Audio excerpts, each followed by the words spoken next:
Hello, everyone. I'm here with Molly for where I'm from, number 147. And we're on Zoom because Molly is like a wise soul who's not on social media. Hi, Molly.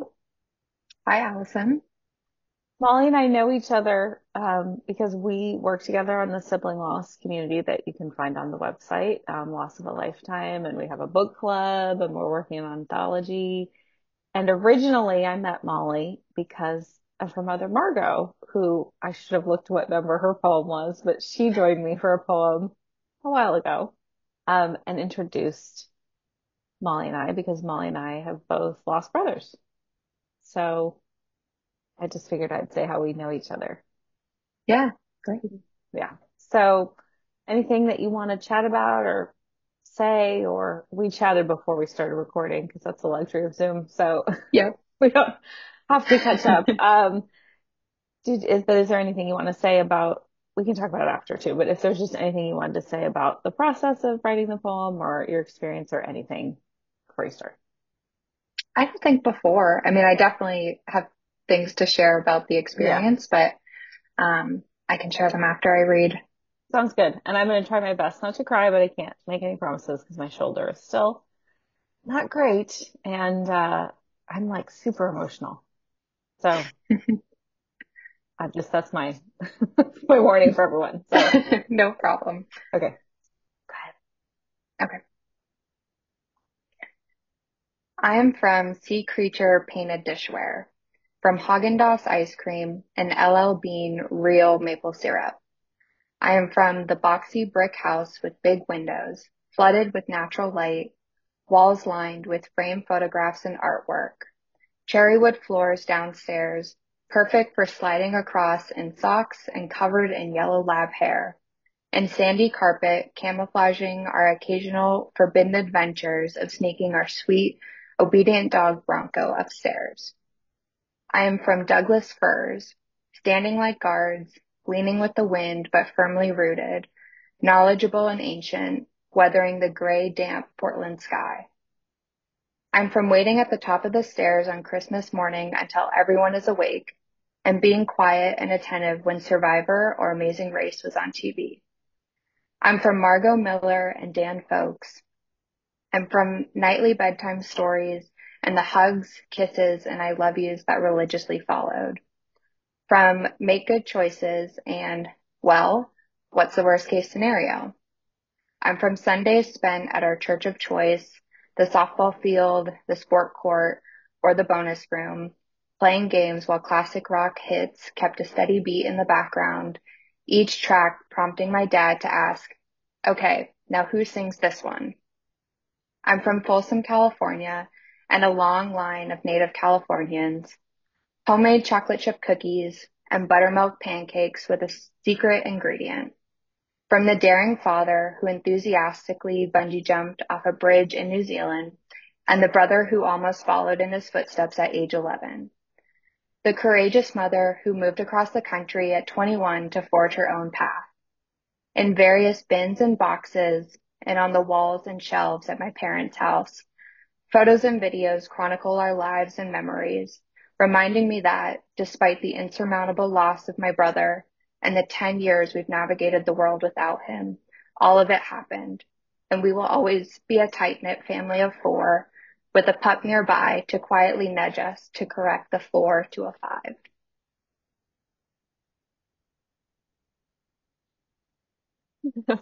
Just a little. I didn't think I Um, would get choked up, but of course I did. yeah. Well, the ending, I think,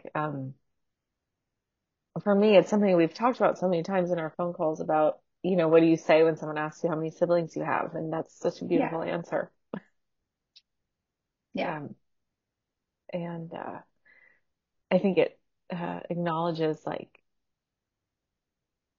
how, death is just one layer of our existence. Like, I mean, they don't right, just disappear. Death doesn't mean disappearance, doesn't mean they're gone. right.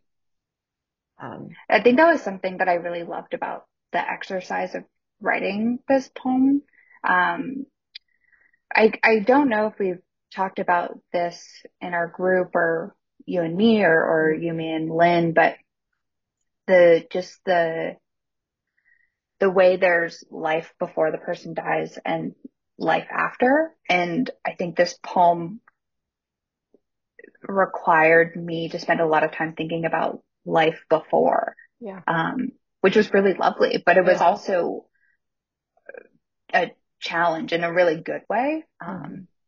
But it forced me to dig through just a lot of memories. And I think also having moved from Oregon, where I grew up, to California, it's such a compartmentalized time in life. Hmm. And so it was really lovely to start digging through those memories and think especially about like the mundane things that you don't necessarily think about describing to someone. And that's so much of what this poem was for me.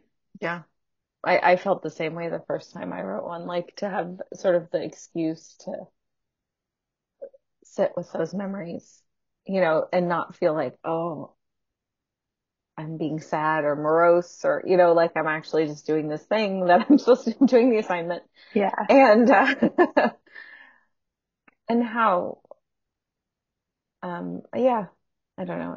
It's a gift to me. I mean, it's a gift to me every week to listen to people's poems and Yeah. because I think these experiences are formative and we carry them with us whether we acknowledge them or not. So, Yeah. and I wondered whether, because you moved not a lot, but some, right? So I wondered if that Yeah. was if you had to kind of choose, like, I know obviously you mentioned California and Oregon, but like if you had to kind of choose an age you were, or if how you grappled with that, because I know sometimes that's a challenge for people when they're confronted with the question where they're from. It's like, well, that's another question. I think, like, how many siblings do you have? That the answer can be complicated and Yeah. sometimes be filled with feeling like some apology, like, oh, I don't have a clear answer. What's still, like as if we should have a clear answer. Right. I think I definitely feel that from moving. We moved to Oregon when I was almost 4. So most of my memories come from living there. Hmm. And then we moved back to California when I think was about to turn 13. And it Hmm. was when Jimmy had started college. And Hmm. so it almost just served as bookends for what felt like my childhood. Hmm. Because to me, childhood was him also being around. And so then when he went to college, it kind of felt like I was catapulted into this, obviously not adult world yet, Hmm. but just a different world. So I think I really associate childhood with growing up in Oregon.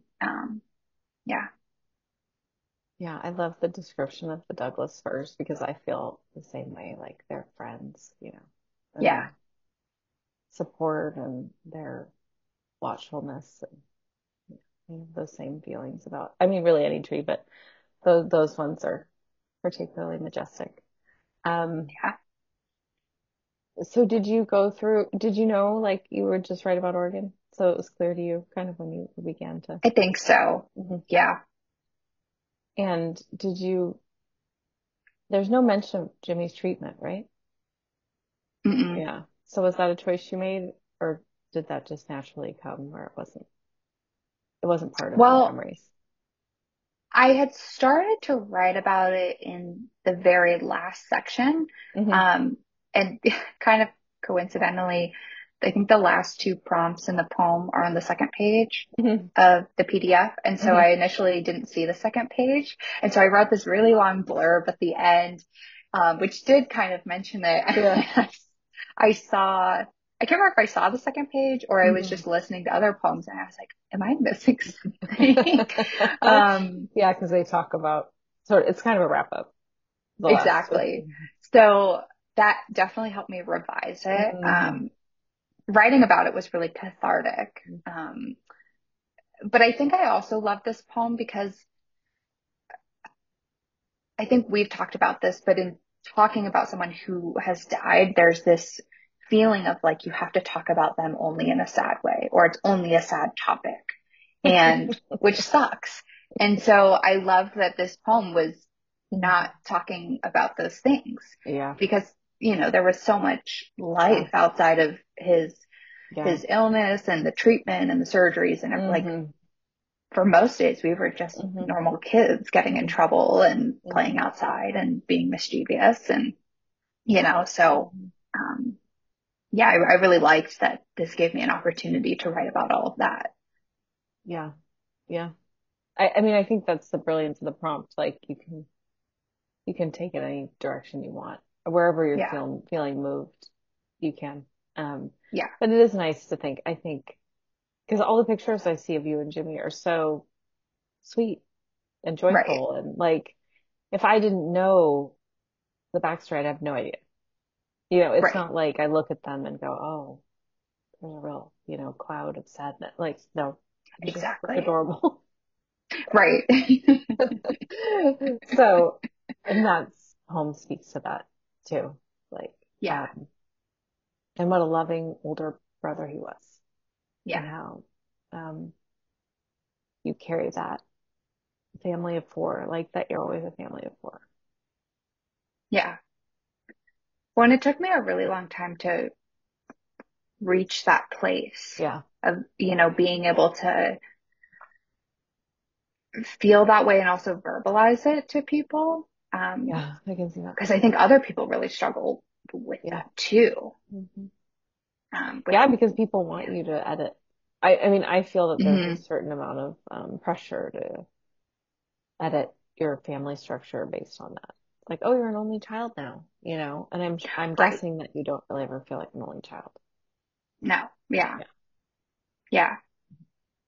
And I think that is because of all those I mean, it's because of the place he holds in your heart and that you still feel him. But I think it's also all of those memories, like you grew up Hmm. with a brother, like this was your identity. You had an older brother, and I don't, I don't know that really changes. Right. No, and I've talked to friends who also have older brothers, and Hmm. we've agreed that I think like any sibling dynamic, there's such a specific and unique Hmm. experience to Hmm. being a younger girl sibling to an older brother. Like that Hmm. is just such a specific experience, and it Hmm. shaped my entire childhood. Hmm. Um, Hmm. if I had had a younger brother or an older Hmm. sister, Hmm. things would have, I'm sure, been different. And Well, so, I think you see yeah. it with the siblings that we know.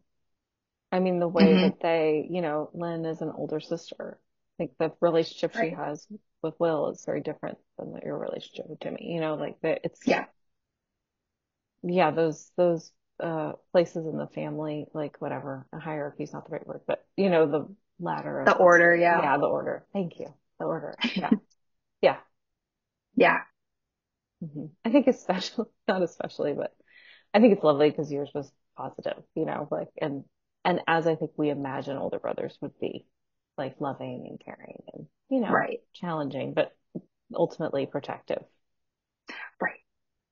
Uh, Right. so that's nice. Yeah. Good job. Good job, Jamie.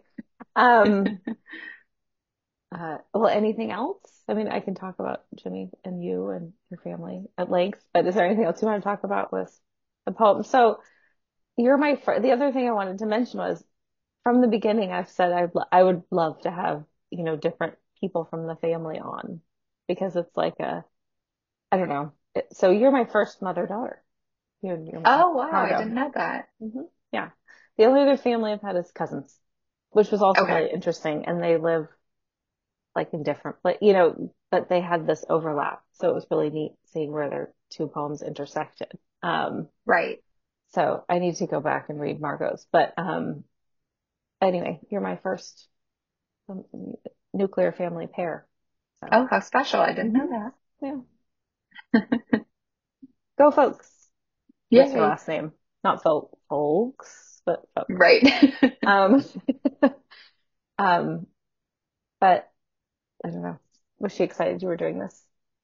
Yeah, she was. Um, and I sent it to, like I told you earlier, I sent it to her last night. Um, she loved it, and her response was, "It's very you." So I was glad to hear that. Because when you're writing, especially when you're not a writer, and I had watched some other ones that you had done and was Mhm. just blown away both by what they had written and also how they delivered it. Yeah, it can be intimidating. Yeah. And I think. oftentimes when I sit down to write, I find myself trying to speak in or write in a Yeah. just a more formal kind of Yeah. polished voice. And it took More a few literary. tries. Yeah, Hmm. it just took me a few tries and iterations to Hmm. write down things that felt like me. Hmm. So I was glad that came through to her because Well, obviously and my that's what we parents don't want read to so see well. and hear. Like, I Yeah, mean, there's no part of me that's like, make it more literary. right. And that's how we find our authorial voice. I mean, we just write what's true to us, and sometimes it's Yeah, literary and sometimes it's not. Like, even professional writers, like, and honestly, if it's not literary, you'll probably sell more books. So don't feel bad about right. And it. it's hard People to like to be remember met where too they that, are. What? yeah. Oh, I was just going to say it's hard to remember that, like, when you write about your own experience, no one's going to come and say, no, that's not Mm-hmm. right, or that's not true, or you told that wrong. Like, you're the expert of your own experience. So it takes me a while to remember that as well. I think it takes us all a while to remember. I think especially if we were involved in situations where there were multiple narrators, which I'm guessing there was with, I mean, Yeah, just all the healthcare professionals in your life and all the different people who want to weigh in on how this event affected you, you know. right. Um, so I think it's, I mean, something I've struggled with, like trying to make a palatable story or trying to make other people understand. And you sort of have to give up, or I did. I mean, they Yeah, can understand if they want to understand. If they don't, they won't. right. And there's no way to write it to make it so. Um, I just think it's something I struggled with in my life where I felt like, oh, if I tell this the right way, I'll get people to understand me. And then at some point, the Yeah, switch flips where it's like, oh, there's no way. There's no way to actually exactly. tell that. So Yeah, the best we can do is, I think, tell something honestly and hope it provides a mirror to someone who needs it. yeah. No, that's so true. I found too, especially having all of Jimmy's healthcare challenges when we were kids and him passing away when I had just turned 17, so still a kid. Yeah. My understanding of everything has just also evolved over the years as Hmm. I've learned more, talk with my parents, talk with Hmm. other Hmm. people, and it continues to Hmm. evolve. So I think also giving myself permission that as I continue to talk about it and write about it, that like it's going to change as I Yeah. continue to get information. So that's okay. And how Hmm. could I possibly tell it perfectly to someone else Hmm. when that's happening? That's so true. I think that feeling of needing to have an ending stops a lot of people from writing anything at all. Yeah.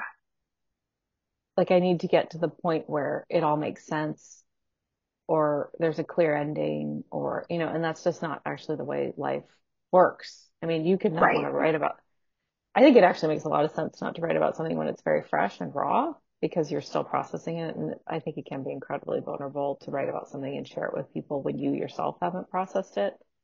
But then I think, it's okay to be writing and sharing your story as it evolves because that's actually life.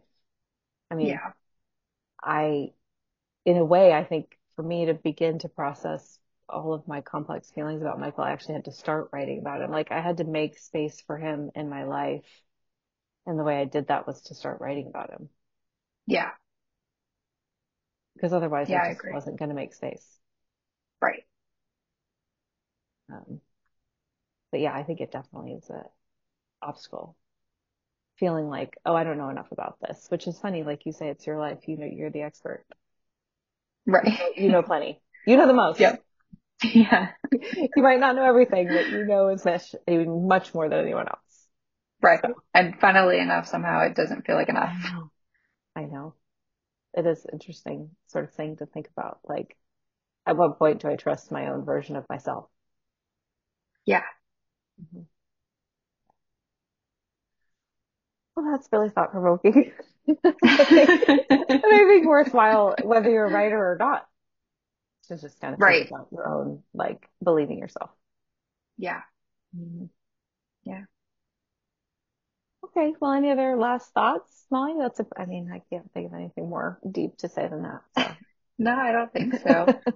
Thank you for not, having not me. the depth is required, but it happened. So, Right. I'm glad that we did it because we We had did to it. reschedule once. So and I thought, Yeah, man, the 4th of July week is kind of tricky, but we did it. we So, did it.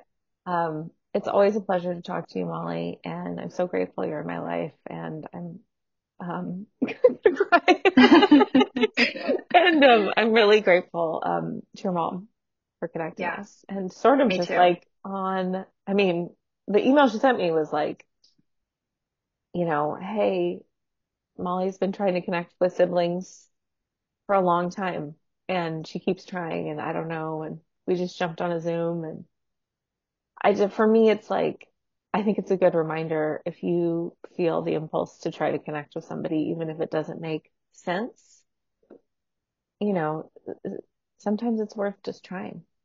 Yeah. You don't know what's going to come out of something. So I just like, I don't know. It's pretty brave of your mom. Yeah. No, I'm so grateful to her.